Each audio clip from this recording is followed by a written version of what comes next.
So now once you've been there long enough, you learn to see who's operating who and who's being operated by who. And the traffickers will often sit, people want to call them pimps. In my mind, they're traffickers.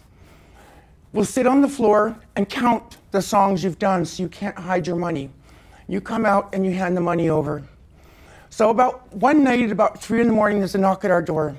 And it's his ex-wife with his 7-year-old child and all his worldly possessions. And she says, I don't want him.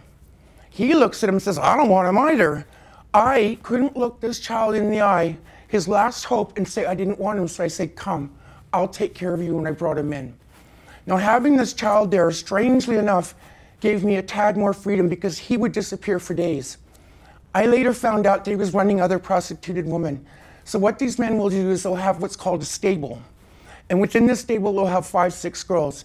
Each girl represents roughly $250,000. So you do the math.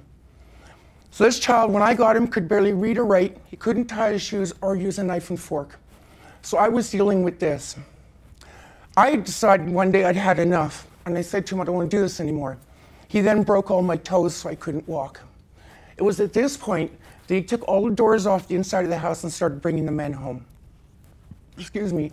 I would work, I would get this child off to school, work, deal with the child at lunch, and work. This went on for years. By this time, I was suicidal. I had lost all hope, and I started burning myself with cigarettes to add to the other cigarette burns that customers had given me and the scars.